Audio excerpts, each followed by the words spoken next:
जय Hind, good morning. भूगोल का ऐसे लेसन समाप्त हो चुका है और आपका आपदा चल रहा है। यानी ऐसे जो आपका लेसन जो था बेसिक वो समाप्त हो चुकी है। अब आपदा का जो आपका 4 या 5 लेसन है वो 2 या 3 दिन में समाप्त हो जाएगी। तो आज आपदा का हम लोग खंड ख देखते हैं। खंड क हमारा समाप्त हो गया ज्योग्राफी का। तो प्राकृतिक आपदा का एक परिचय। आज हम लोग प्राकृतिक आपदा के बारे में परिचय लेते हैं, लेकिन उससे पहले कुछ तथ्य हैं जिसको जानना है आपको। मैं इन सारे लेसन का निचोड़ बताने जा रहा हूं। तो पहला चीज हमें जानना है आपदा है क्या। आपदा है क्या, फिर हम लोग जानेंगे आपदा कितने प्रकार के होते हैं, प्राकृतिक आपदा क्या होती है और मानव निर्मित आपदा क्या होती है। तो आपदा कहने का तात्पर्य है जो अकस्मात आ जाए और जिससे जान माल इंसान सभी की क्षति हो, वो आपदा कहलाती है। यानी जो अकस्मात आ जाए, यानी जो बता के नहीं आए कि हम आने वाले हैं, यानी अकस्मात जो उत्पन्न हो जाए, चाहे वो मानव द्वारा हो या प्राकृतिक द्वारा हो, और जिससे मनुष्य, पेड़ पौधे, जनजीवन सभी की क्षति हो, वही आपदा कहलाती है। और आपदा मुख्य रूप से 2 प्रकार के होते हैं, प्राकृतिक आपदा और मानव निर्मित आपदा।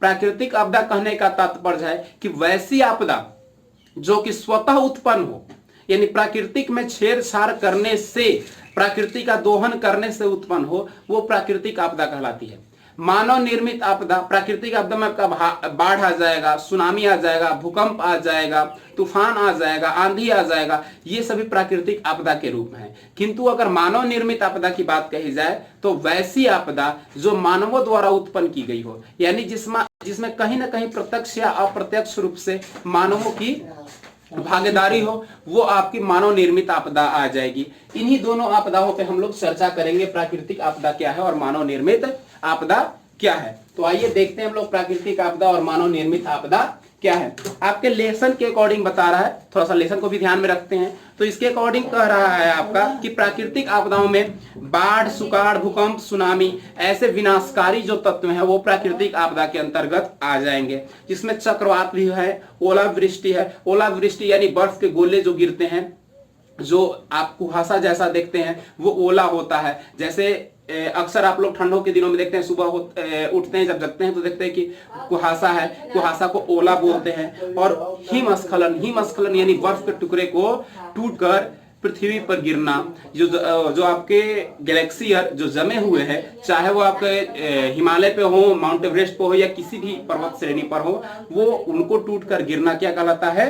हिमस्खलन कहलाता है। भूस्खलन कहने का तात्पर्य होता है भूमि को टूटना, यानी जैसे कि चट्टान टूटने हो या नदी वाले तट वाले जगह पर आप देखते हैं कि ज्यादा पानी लग जाने की वजह से भूमि टुकड़ा टुकड़ा टूटकर गिरता है, वो भूस्खलन कहलाता है। ये सभी प्राकृतिक आपदाएं में आते हैं। किंतु बाढ़, सुखाड़, भूकंप और सुनामी बड़े स्तर पर लोगों को प्रभावित करते हैं। यानी ज्यादातर जो जनजीवन को या वनस्पति को जो प्रभावित करता है वो बाढ़ है, सुखाड़ है, सुनामी है और भूकंप। ये 4 प्रमुख आपदाएं हैं। उसी के बारे में ज्यादातर आपके इस लेसन में पढ़ना है, जो कि हम लोग चर्चा करेंगे। तो कह रहा है क्या आपने भूकंप कभी देखा है, भूकंप का अनुभव किया है? आप लोग को याद होगा 2012 में, 2008 में बहुत ज्यादा भूकंप आया था। अक्सर भूकंप के झटके महसूस होते थे। अभी कुछ दिन पहले की घटनाएं हैं, बिहार के कुछ उत्तरी बिहार में आपके भूकंप के झटके महसूस हुए थे, जो कि नेपाल में भूकंप का केंद्र था, उसकी वजह से कुछ यहाँ पे झटके महसूस हुए थे। कह रहा है कि अब सुखाड़ क्या होता है, तो कह रहा है कि 25 सेमी से कम वर्षा वाले, यानी जो वर्षा है 25 सेमी, यानी 25 सेमी जो यूनिट से मापा जाता है वर्षा को, सेंटीमीटर, उससे अगर कम वर्षा होती है वो क्षेत्र सुखाड़ क्षेत्र में माना जाता है। किंतु अगर उससे अधिक वर्षा होती है तो वो सुखाड़ ग्रसित क्षेत्र नहीं माना जाता है। तो ये सुखाड़ भी एक तरह से प्राकृतिक आपदा है। बाढ़ आप लोग भली भांति जानते हैं, जहां पे या तो नदियों का जल स्तर ज्यादा हो जाए, या समुद्र से जो नदियां में जल आती है उसकी मात्रा अधिक हो जाए, या वर्षा जल के कारण नदियों में उफान आ जाती है, नहरें टूट जाते हैं, बांध टूट जाती हैं, वो जो आपदाएं होती हैं वो आपदाएं कहलाती हैं बाढ़।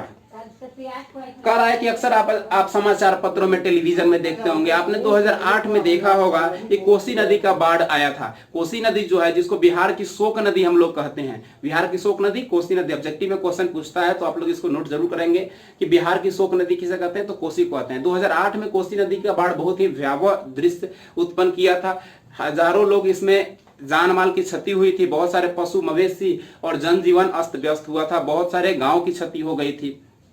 तो आप लोगों ने देखा होगा अक्सर ऐसा टेलीविजन पे, और अन्य राज्यों में भी पिछले कुछ वर्ष पहले केरल में बहुत भयावह दृश्य किया था बाढ़ ने, और पूरे भारत में भी आपने पटना में देखा कि पूरा पानी लगा हुआ था। बिहार के भी करीब 12 से 15 जिले बाढ़ से प्रभावित है। तो अक्सर आप लोग न्यूज टेलीविजन में ऐसा देखते हैं कि बाढ़ तो कहीं सुखाड़ से। आप महाराष्ट्र के कुछ क्षेत्रों को अक्सर मुआयना करते हैं तो देखते हैं कि वहां पे अक्सर सुखाड़ उत्पन्न होती है। हमारे यहाँ जमीन से लेयर चला जाता है, पानी जो हैंडपंप से नहीं निकलता है, तो क्या एक सुखाड़ का ये रूप है। तो अक्सर बाढ़ हो, सुखाड़ हो, सुनामी हो, भूकंप हो, जनजीवन को प्रत्यक्ष या अप्रत्यक्ष रूप में प्रभावित करता है। ये सभी प्राकृतिक आपदा के स्वरूप हैं। कह रहा है कि 1934 में बहुत ही भयावह भूकंप आया था बिहार में, जो बिहार का सबसे बड़ा भूकंप था। बहुत जगह जमीन फट गई थी, सैकड़ों लोग मौत के शिकार हो गए थे, बहुत लोग के घर क्षति हो गए थे, बेघर हो गए थे।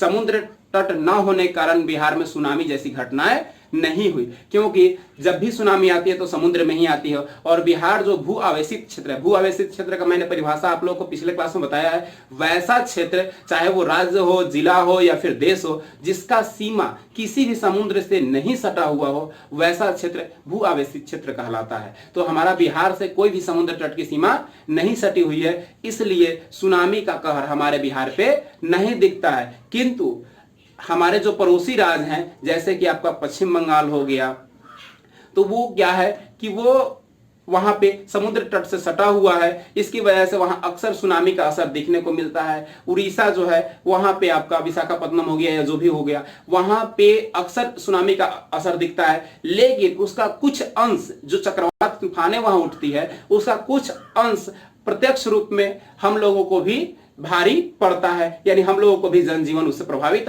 होता है। अक्सर आप लोग हुदहुद या बहुत सारे तूफानों के बारे में चर्चा किए होंगे या देखे होंगे आप लोग न्यूज में, जो उसका प्रत्यक्ष रूप में यहाँ भी असर पड़ता है। बहुत तेज बारिश होती है, आंधी तूफान होते हैं, तो इसका प्रत्यक्ष रूप हम पर दिखता है। कह रहा है कि पर्वतीय क्षेत्रों में क्या होता है, पर्वतीय क्षेत्रों में भूस्खलन जैसी या मृदा स्खलन जैसी घटनाएं अक्सर होती है। पर्वतीय क्षेत्रों में क्या होता है, तेज बारिश होती है या गर्मी के कारण भी पहाड़ के टुकड़े हो जाते हैं, यानी फट जाते हैं पहाड़, और वो वहां से टूटकर धरती पर आते हैं, जिससे अक्सर यातायात बाधित होती है। तो घर, जमीन और जो लोग होते हैं वो क्षतिग्रस्त होते हैं। मृदा स्खलन की बात की जाए, नदी तट के किनारे वाले क्षेत्रों में जो लोग घर बनाए हुए होते हैं, भूस्खलन के कारण, मृदा स्खलन के कारण उनकी घर क्या हो जाती है, समुद्र या नदी में चली जाती है। तो प्रत्यक्ष रूप में उनको भी नुकसान सहना पड़ता है, जिसमें जान माल की तीव्र नुकसान होती है।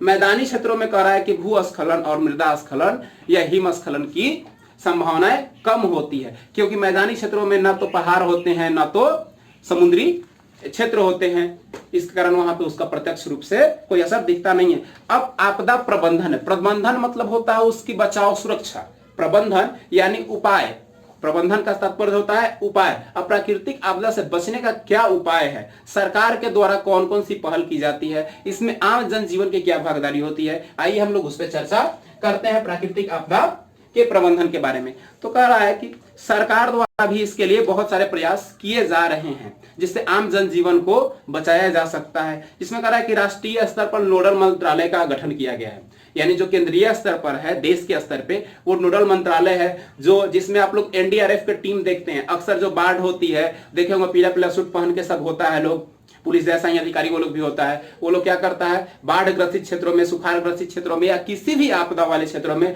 पहुंचकर लोगों को सुरक्षा देता है, लोगों को बचाने का काम करता है। पटना में भी आया होगा, आप लोग न्यूज में देखे होंगे।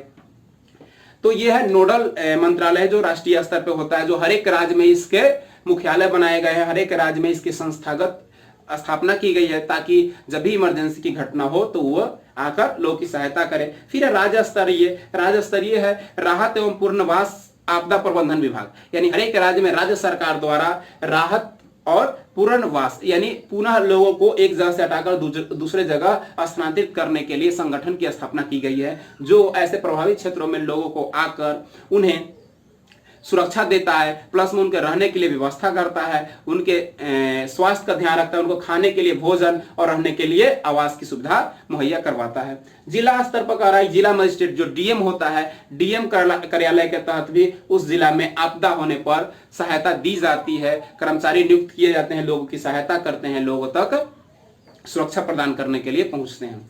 खंड स्तर पर, खंड यानी प्रखंड स्तर पे, इसमें कह रहा है पंचायत समिति कार्यरत होता है। फिर क्या होता है, गांव स्तर पर ग्रामीण आपदा से लोग खुद, जैसे कि सपोज दैट किसी गांव में आग लग गई तो तुरंत नोडल अधिकारी नहीं आएगा ना, राज्य से तो लोग नहीं आएंगे ना, डीएम के अधिकारी तो नहीं आएंगे ना। तो क्या होता है, वैसी स्थिति में गांव के लोग ही अपने तर्क के अनुसार, अपने थॉट के अनुसार सुरक्षा प्रदान करने का काम करते हैं, उससे बचने का प्रयास करते हैं। तो ये प्रमुख अधिकारी जो हैं, प्रमुख पद जो है वो नियुक्त किए गए हैं, जिनको क्या किया जाता है, अक्सर ट्रेनिंग दिया जाता है, लगातार उनको बताया जाता है किस आपदा से कैसे निपटना है, क्या क्या सुझाव करना है, कैसे लोगों को सुरक्षा देना है, इन तमाम चीजों पर चर्चा की जाती है, उनको ट्रेनिंग दी जाती है। कह रहा है कि सुखाड़ की स्थिति में क्या करते हैं हम लोग, बाढ़ वाले स्थिति में तो क्या करेंगे हम लोग, वहां पे बांध बनाएंगे या ऊंचे स्थानों पे चले जाएंगे, या जहां मिट्टी कटाव का स्थान होता है वहां बोरी में बालू भरकर उसको जल के कटाव को रोकने के लिए, जल से जो मिट्टी कटाव होती है उसको रोकने के लिए वैसी आपदा की जाती है। या फिर घास जो होता है, यानी कहें उसको हम लोग, जो पुआल वगैरह होता है उससे हम लोग तटबंध करने का प्रयास करते हैं, ताकि जो पानी का तेज प्रभाव है उससे मिट्टी ना कट सके। अब वही अगर सुखाड़ वाले जगह की देखी जाए तो वहां पे क्या किया जाता है, कुएं खोदे जाते हैं, और कुएं खोदने के बाद वहां से जल की व्यवस्था की जाती है। या फिर आज जो मुख्यमंत्री और प्रधानमंत्री योजना के तहत देख रहे हैं कि हर एक गांव में जो नल जल योजना है, इसका तो दुष्प्रभाव ज्यादा हो रहा है, फायदा कम है, जल का नुकसान ज्यादा है, लेकिन इससे क्या है, लोगों के आम जीवन के फायदे के लिए, जिनके पास पैसा नहीं है वो हर कोई समरसेबुल नहीं लगा सकते हैं, उनकी सुविधा के लिए ये व्यवस्था की जा रही है। लेकिन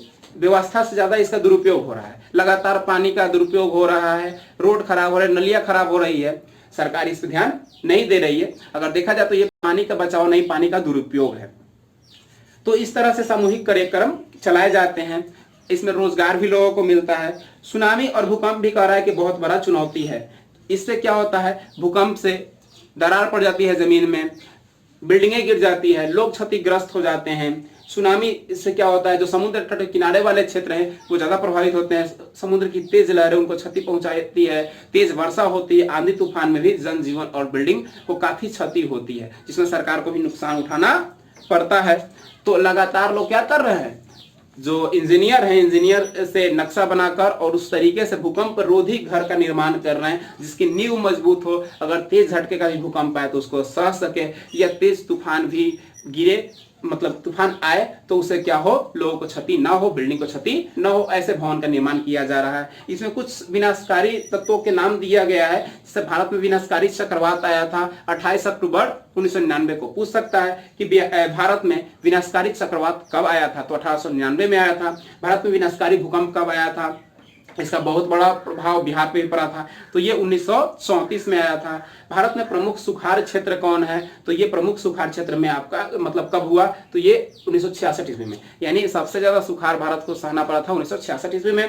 भारत में प्रथम सुनामी कब आई थी, सॉरी प्रमुख है, प्रथम नहीं है। भारत में प्रमुख सुनामी जो थी वो 2004 में आई थी, जिससे बहुत ज्यादा क्षति हुई थी। समुद्र तट वाले जो क्षेत्र थे वो काफी क्षतिग्रस्त हुए थे। एक और चीज आप लोगों को जाननी जरूरी है, मुंबई में और गोवा में सुनामी नहीं आती है। अगर वहां सुनामी आई तो वो पूरा का पूरा जो शहर है वो बर्बाद हो जाए, क्योंकि पूर्ण रूप से वो समुद्र के तट पे बसा हुआ है, और समुद्र का जो तट का जो लेवल है वो ज्यादा ऊंचा भी नहीं है कि उससे आप बच सकते हैं। तो इन दोनों क्षेत्रों में नहीं होती है। कह रहा है कि 2002 में भारत के पूर्वी तट, अंडमान और निकोबार समूह पर भी सुनामी का भारी बर्बादी की थी। चक्रवात और सुनामी ने काफी लोगों का जनजीवन तबाह किया था। तो इस तरीके से क्या होता है, बाढ़ से क्षति हमें होती है, सुखाड़ से क्षति होती है, भूकंप से क्षति होती है और सुनामी से क्षति होती है, जिसको निपटारे के लिए सरकार अपने तरफ से हर संभव प्रयास करती है। गांव के लोग, समूह के लोग, जो स्वयंसेवी संगठन है वो लोग भी लगातार प्रयास करते हैं। अब हम लोग देखते हैं कि प्राकृतिक आपदा में बाढ़ और सुखाड़ से कहां और कितना प्रभावित हो रहा है।